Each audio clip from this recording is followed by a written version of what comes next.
Nagbabalik po ng hirit mga kapuso sa July 18. Epektibo na po ang 50 pesos sa taas sahod sa minimum wage earner sa Metro Manila.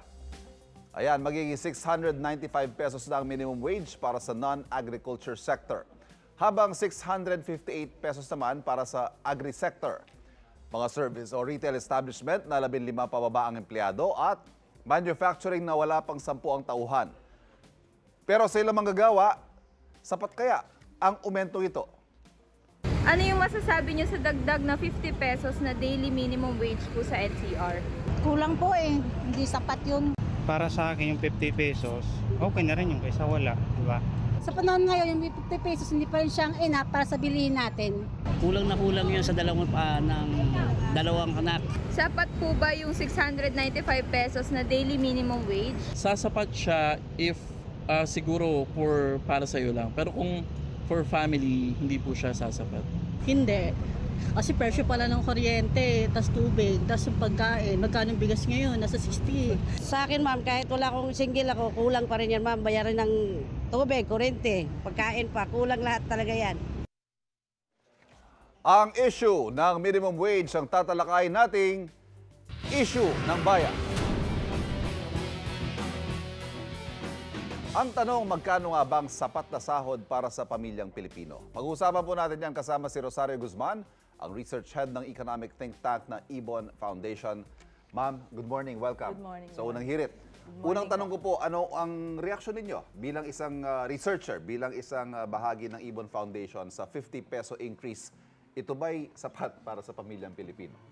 Kulang na kulang siya. No? Hindi siya makakahabol doon sa tuloy-tuloy na pagtaas ng presyo ng bilihin. Yun yung initial reaction namin. Pero kapag tiningnan din natin, hindi siya abot doon sa decent living standards. Okay, nabanggit yung decent living standards. Sa pag-aaral ba ninyo, magkano ba ang dapat sahurin ng isang manggagawa para maging sapat para sa pamilya? Yung kinocompute naming family living wage as of May 2025 ay dapat umabot ng 1,217. 1,217. So, nasa more or less kalahati itong minimum wage natin Oo, ngayon. parang ang gap yata ay 47% kung hindi pa idadagdag yung 50 pesos. Okay. So, ngayon dinagdag natin, malapit na dun sa 43%. 43%. Okay. Gap. Pero ang assumption natin nun, single wage earner lang ang isang pamilya. Pero kung dalawa silang kumikita ng minimum, ang assumption kasi ng family living wage ay one breadwinner. one breadwinner. Okay. Oo. Para magkaroon din ng iba pang gawain, no? Yung isang pamilya na may 5 miyembro. Right. So, dapat sapat yun. Okay. Ito naman pong 50 pesos na aumento sa sahod, ano kaya ang epekto nito? Kasi ang ibang mga manggagawa, sinasabi nila, kesa sa wala. Kesa naman walang, 50 maliit, pero kesa sa wala, pwede na. Ganun usually ang reaction. Kasi ang manggagawa laging kulang no? Yes. So kung may dumating, sasabihin nila kaysa sa wala. Pero para sa atin kasi more is better, hindi Yes. yung better than nothing. Kaya dapat ay umangat siya sa isang disenteng pamantayan ng pamumuhay. At yun nga, abutin niya yung family living wage. Okay. In a perfect world, ibibigay ho yung lahat ng hiling ng mga manggagawa. Pero, siyempre, meron tayong binabalanse. Paano nga ho dapat balansehin ang taas ang sahod at kapakanan ng mga manggagawa? Kasi ang sinasabi ng mga negosyante, hindi namin kaya. Karamihan sa mga negosyo natin ay MSME. In fact, 95% or more ang MSME na hindi kakayanin yung pagbibigay ng ganong kalaking sahod. Kinompute din namin, halimbawa yung hindi natuloy, na 200 Yes, pesos wage hike. Kapag pinataw yun, yung mga negosyanteng malalaki, parang 11% lang ang mababawas sa tubo nila. So napakaliit nun. Parang kurot lang sa kanila yon sa kanilang profits. At malaking bagay naman yun sa mga manggagawa. Kaya ang balanse talaga nun, yung manggagawa, tumataas yung purchasing capacity niya.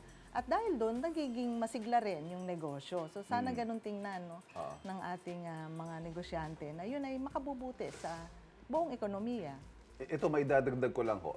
Ang sinasabi naman ng ilan na tumututol din sa pagtataas ng minimum wage ay yung minimum wage earner, maliit na porsyento lamang daw ng ating workforce dahil ang karamihan nasa informal sector.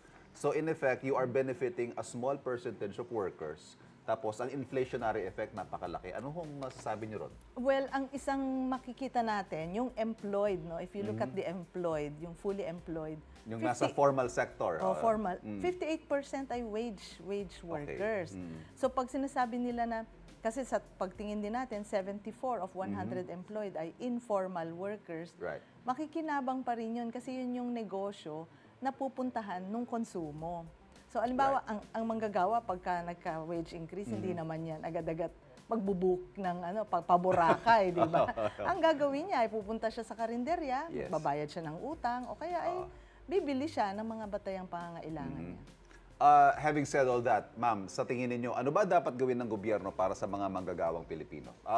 May mga panukalang legislated wage hike ang sinasabi ng gobyerno, baka hindi kayanin, doon tayo sa mga wage boards, paano? Kasi alam niyo mismong gobyerno ang nag-set ng family living wage. Tinigil lang niya yan noong 2008.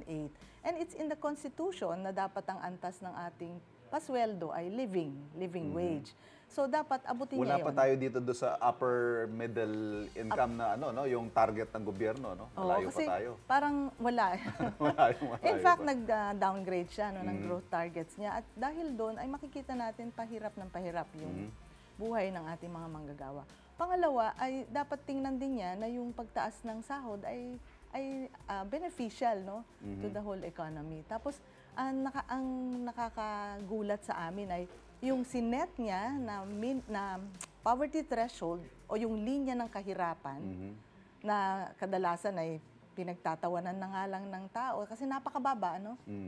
Mas mababa pa ang minimum na sahod doon. So, only in the Philippines, sabi nga natin na yung threshold o yung linya ng kahirapan ay mataas pa dun sa set na minimum wage. So, abutin niya yun, tapos kanya abutin yung nakabubuhay na sahod. Nako, ayan. It's a continuous struggle para ipaglaban ng mas nakabubuhay na minimum wage. Ika nga. Ma'am Rosario Guzman, Research Head ng Ibon Foundation, maraming salamat po sa pagpapaunlak sa unang hirit. Isa-isa nating hihimayin, tatalakayin at sasagutin ang mga issue ng bayan. Wait! Huwag mo munang i-close! Mag-subscribe ka muna sa GMA Public Affairs YouTube channel para lagi kang una sa mga latest kwento at balita. At syempre, i-follow mo na rin ang official social media pages ng Unang Hirit. Thank you!